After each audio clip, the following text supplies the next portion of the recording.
Ginising po kami ng 4 AM. Dito na po ako sa PTEX. Malayo na po ang pupuntahan namin. Mag-LRT na po kami.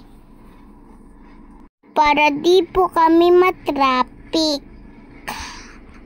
8 AM po kasi yung call time. Model po muna. Pag dumating po ang train, doon lang po kami sasakay.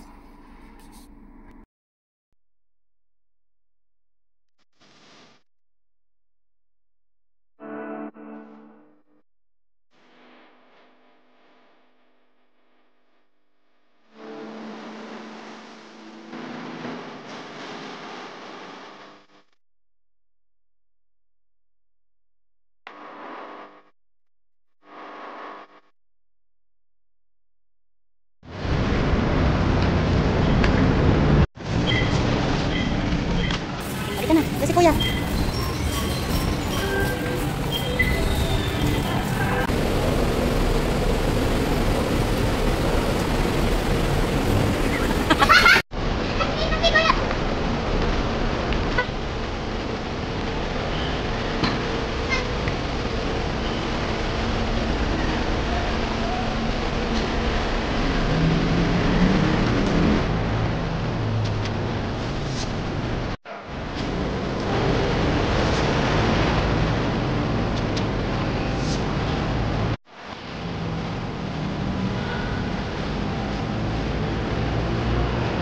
Boyon? Dito, Kuya.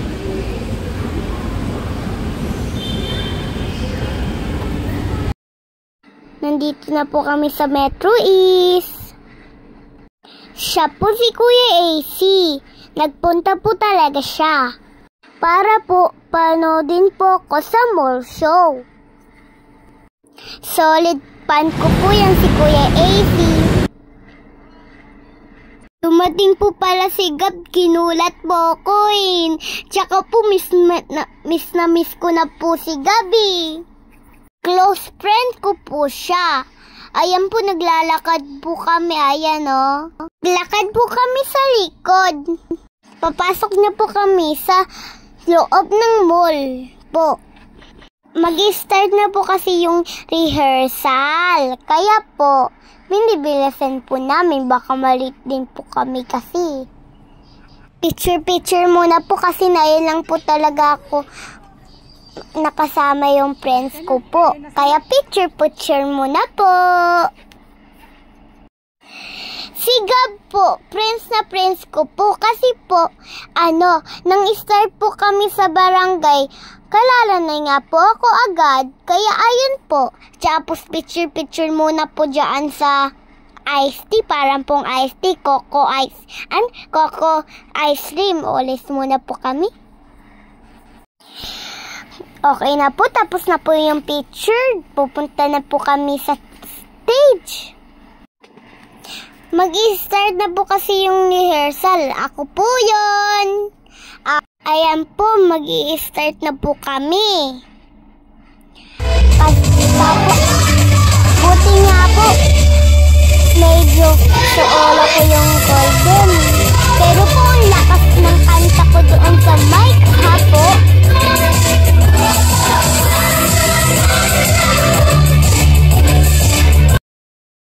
Nandito pala po yung fans ko. Miss na miss ko po siya.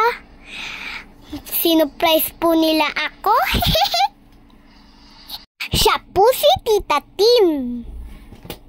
Po, mag-i-start na po kami. Tapos po nilakasan ko po yung boses ko dyan Hindi ko naman po medyo sa ulo. Pero dumating po yung lahat ng fans ko. Nagpa-picture po sa akin kasi love na love po nila ako.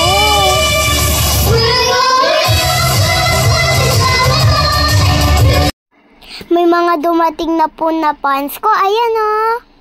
Combination World Wild. Oh my God. May dumating din po dyan mga taga-Bulacan.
na po ang umakyat sa stage. Nagbigay po ng flowers tsaka po mga toys. Ang ganda po ng flowers. Bigay po ni Tita Tin, surprise niya po sa akin. Dito po kami sa restaurant. Kakain muna po kami ng mga fans ko po. Birthday po kasi ni Tita Lynn. Kaya po kumain kami. Kain muna po ako ng bebang halo-halo po. Dito po sa Pitex.